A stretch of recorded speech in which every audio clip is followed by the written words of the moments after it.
Hello, Amy. Can you tell me if my things have arrived at yours yet? I was told by the moving service that they had finished delivering. Yeah, we had loads of boxes delivered yesterday evening.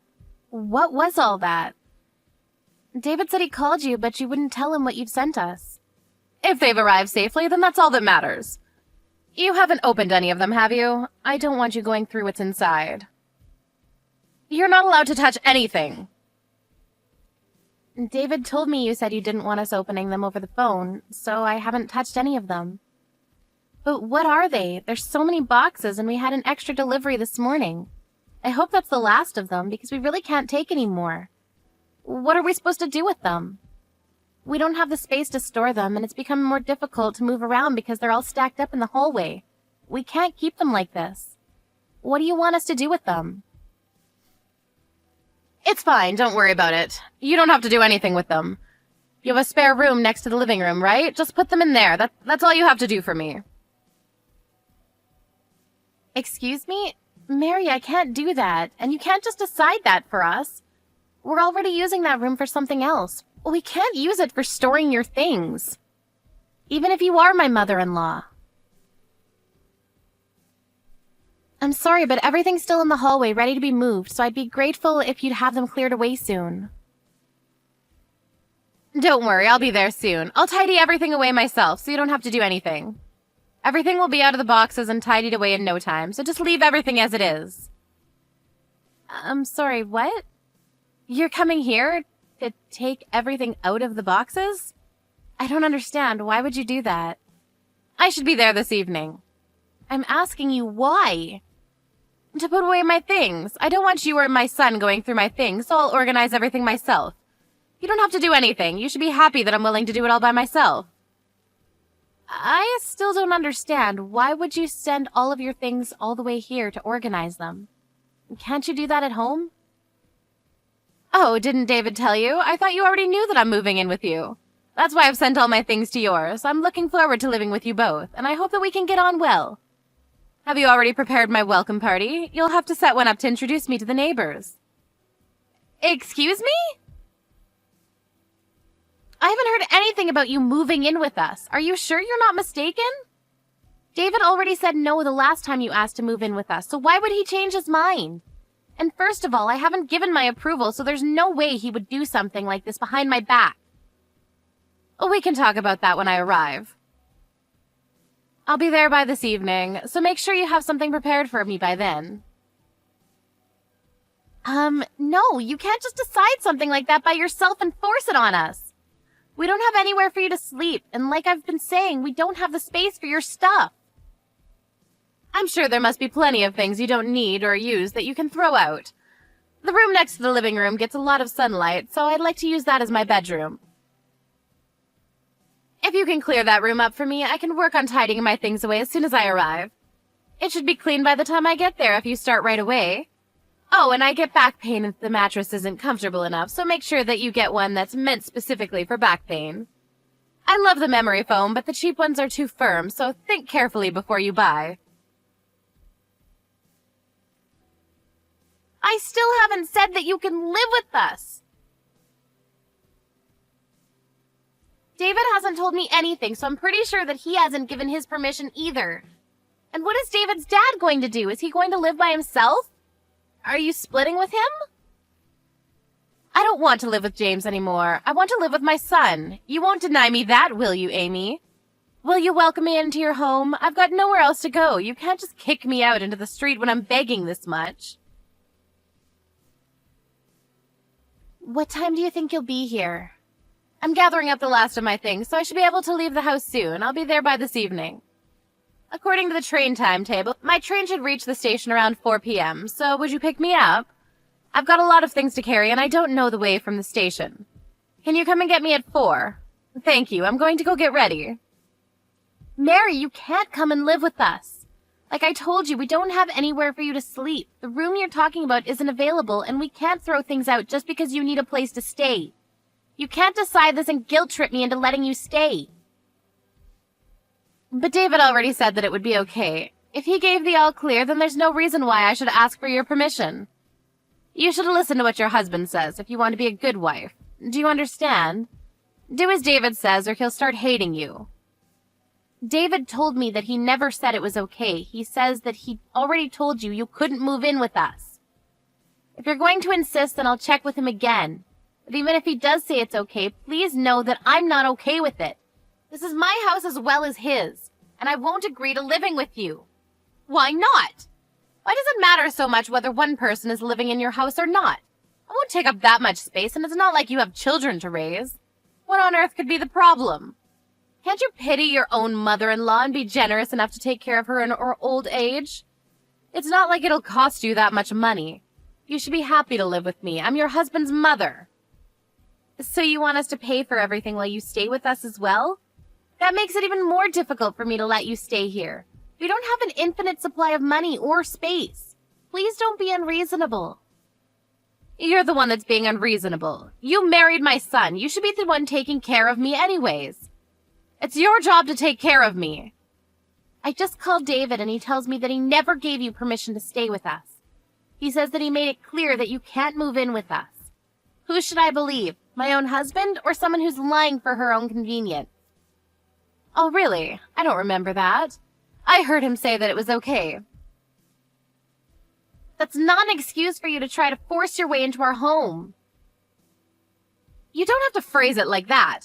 I'm much older than you, so please don't talk down to me. I'm not making excuses. I've no idea what David would want to marry a woman like you. He's so honest and gentle, but you're so rude. What could he have seen in you? It's a mystery to me. David said that he hasn't given his permission, so please stop. You can't live with us, Mary.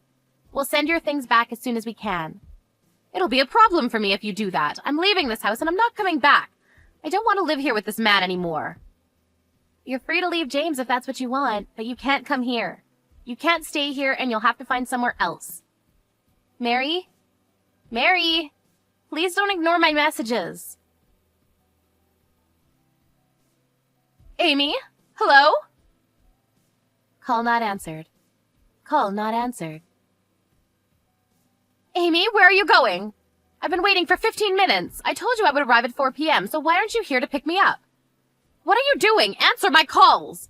I've got too many things to carry. I can't leave the station. Would you hurry up and collect me? Mary, I told you that you can't come live here, but you were the one that ignored my messages. Call not answered. What are you talking about? I thought the conversation was over. We were supposed to meet anyway. And I thought we could talk about it then, if you really wanted to discuss it more. But you never came to pick me up. Will you hurry up? I'm not coming to collect you. Say whatever you like, but you'll have to collect me because I can't go to your house by myself. I have too much luggage. I can't get on the bus either because I don't know the way. You really haven't been listening to anything I've said, have you? I've already been waiting out here half an hour, and it's starting to get embarrassing. You're the one that's not listening to me properly. I can't collect you because we're at your house. We've already asked James about what happened. What are you talking about? We heard that you stole from his savings and spent his money without his permission, and that he got angry and asked for a divorce when he realized what you had done. I don't remember that happening. Are you sure that's what happened? My memory's been very hazy recently, so you can't blame me for something I don't remember. Apparently you wouldn't leave when he asked you to, so he suggested that your eldest son and his family come live with him. Didn't he? And that means that you have no choice but to leave, doesn't it? Because you were always horrible to your eldest son's wife. She even got depressed because of the way you treated her, and your own son doesn't want you to come near her. So you've never been invited to visit them. I heard that you've never been to see their children, your own grandchildren, because they don't want you harming their mental health either. That's not true. She's just too weak mentally. James is being ridiculous, too.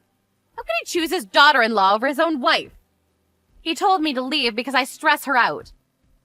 But why should I leave? I was here first. She's only here because she's married to our son.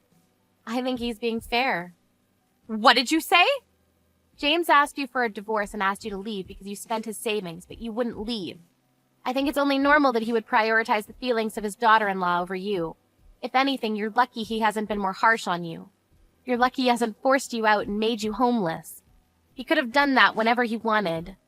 But he knew that you had nowhere to go, so he's given you time to find a new place. You should be more thankful to him. do you think you are? I'm not going to let you talk to me like that. You have no right to lecture me. Anyway, every single box has been returned to your house. What? Why would you do that? James said he didn't want your stuff taking up space in the hallway while you search for a new place, so all of the boxes have been stacked up inside the storage shed in the garden. By David. David did that, but I thought he was at work. He was, but when we decided that the best course of action was to send everything back, he left work early for me, because I can't carry heavy loads. I'm pregnant. What? Why didn't you tell me that? I can't believe it! You're pregnant? That's even more reason for me to come live with you and David. I don't see why that's another reason. You'll need help around the house when the baby comes. You'll be much more at ease if I'm around. You can go straight back to work and leave the baby with me.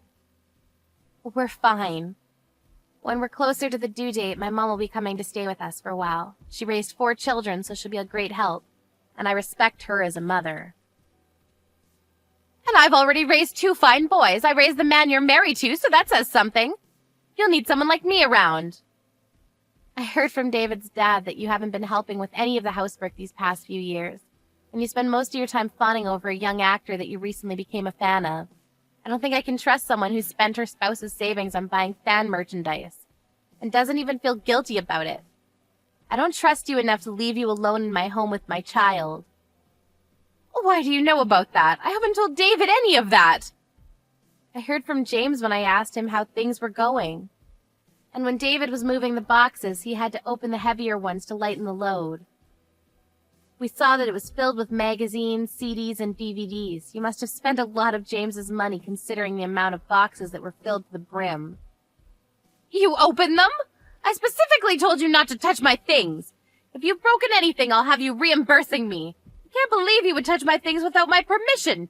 Just how insensitive are you? By the way, your things would have never fit in the room you asked for, and that room has been set up for the baby, so you wouldn't be able to stay anyways. That's why I told you we didn't have any space, but you wouldn't listen no matter what I said. Then what am I supposed to do? I made all these preparations to live with you. And I'm already at the station. I came all this way. That happened because you didn't even ask for our permission before packing up your things. We never asked you to come, and we never said that you could stay. I think it's best that you go back to your house, or rather your husband's house, and ask if you can stay for a little longer while you find your own place. Your eldest son's old apartment is paid for until the end of the month, and he suggested that you could stay there. Might be a better idea for you to talk to them about that when you get back. Well, you'll have to apologize to his wife first. What about David? What did he say? Isn't he on my side? He'll let me stay with you two if you ask him. He's saying that he doesn't want to have anything to do with you. You've already caused him a lot of trouble in the past, and it seems that this was the last straw. We've finally finished moving your boxes, so we'll be going home now, but I suggest you go back to your house while you still can, since there aren't a lot of trains running this evening. You'll end up having to sleep at the station if you don't hurry up and make up your mind. Even if you get back, I think the first step you'll have to take is to apologize to your eldest son and his wife so that they can feel comfortable with you letting you in. Considering all the pain and trouble you've caused, it looks like the real baggage is yourself.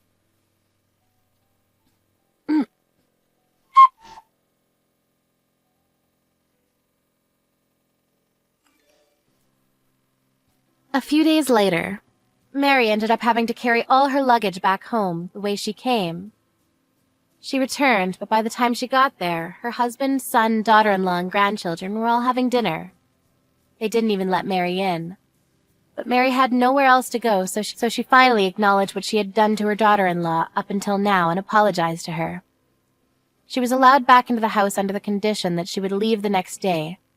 She spent the night, but had to wake up early in the morning to take her luggage to the apartment her eldest son and his family had been living in. But she would only be able to stay there until the end of the month, so she had to find a decent place to stay herself. In the 40 years she had been married to James, Mary had never worked, so it was unclear whether she would be able to find a decent place by herself.